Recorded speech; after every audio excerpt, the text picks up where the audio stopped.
and welcome to Summit News. I'm Lindsay DeCray. And I'm Courtney Plante. Free hugs, cookies, and genuinely happy people fill the halls each year at UMary as students and faculty welcome Kindness Week with open arms. This year, however, Summit News took Kindness Week one step further and went in search of the kindest person on campus. This quest brought our reporters to the McDowell Activity Center. Jalen Jaspers and Maddie Runge have the story. Each day, students and faculty walk the halls of the McDowell Activity Center, unaware that they are in the presence of the kindest person on campus. Connie Haas is the administrative assistant for the coaches and faculty in the Activity Center. What's up, Dustin? She has been dubbed the kindest person on campus because of the way she talks and relates with her peers. That's what Kevin usually does. They can come by and have a snack or have a treat, and if they're starving, then I'll make sure they get something to eat to help them through the day. Not only does Haas fill empty stomachs, but she also assigns nicknames to everyone she meets. It's hard pressed for me to remember the real names, but I know your nicknames, and most of them I'll get a nickname or already have a nickname. Haas makes students feel welcome during the holidays by ordering stockings and other ornaments with their names on them. She also helps out-of-towners adjust to the North Dakota weather. One of the football moms was up from Arizona and didn't expect the little cold weather, so I gave her, put her my jacket and my soccer jacket on her. In every coat I have, that's just the North Dakota ways. This has been Jalen and Maddie for Summit News.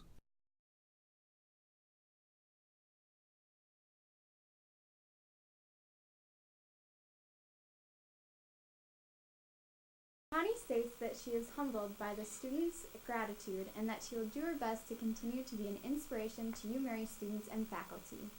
The lights dimmed, the music played, and the foam bubbled. The University of Mary held its annual foam dance to celebrate homecoming this last weekend. Head of Activities, Emily Lear, says the foam dance almost didn't happen. Students came to previous dances intoxicated and with little clothing on.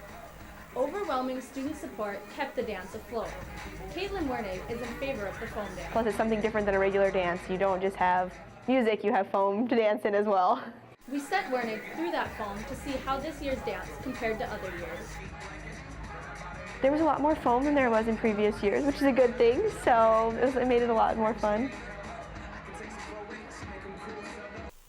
With continued student support, hopefully the UMary tradition will stay alive for another year. UMary students are not only upstanding students during Kindness Week, they tend to be honest most of the time. Alan Sanjale has a story. The University of Mary is known as a friendly and value-oriented school, a place where theft are rare, but the students agree. It is pretty easy to see that students seem comfortable living in their possession unattended. This practice is pretty normal for some students. Holly Harker, for example, is a North Dakota native who feels comfortable leaving her stuff behind when she leaves the room. I guess I would never steal someone's stuff if it was just sitting here, so maybe that's why I feel like other people wouldn't steal my stuff. North Dakotans tends to be more trusting, but how do people from Travis States feel? Jeremy Mayfield is from Stockton, California. People out here are more honest. You can't really, if you lose something in California, you lost it. It's gone. Yeah, actually, I feel a lot more safe out here. But if, I know as soon as I go back to Stockton, I gotta, flip that switch and start locking my door back because I'm definitely gonna, end up with missing things. For Summit News, I am Alan Sanjale. The University of Mary released its annual crime report earlier this month. In the previous 3 years, only 1 burglary was reported and 0 robberies. Theft is relatively rare on campus as well. These statistics contrast recent trends across the state. Rates statewide have been steadily increasing since 2011. And now, Jeremiah Herman has all you need to know about Marauder sports. UMary football head coach Myron Schultz chalked up another win when his team swept Minot State on October 5th.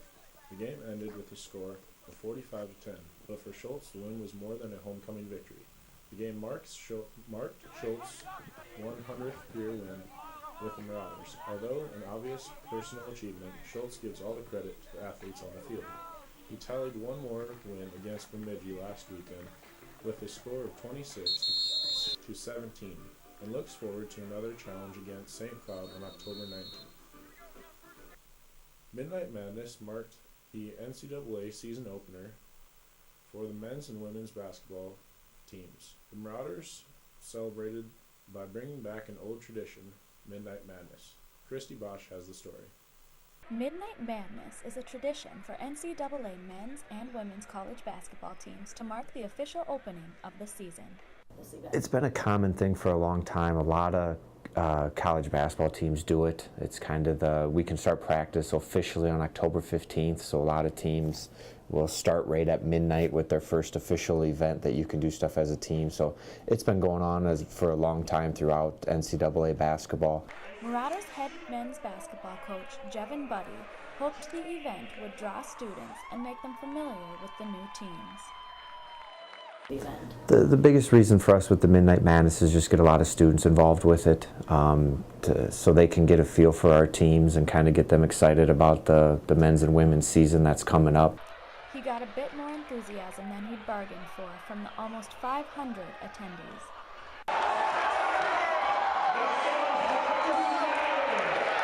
Students had a lot to cheer about, thanks to the many prizes, including a 32-inch flat-screen TV and the feature act of the night, the dunk contest.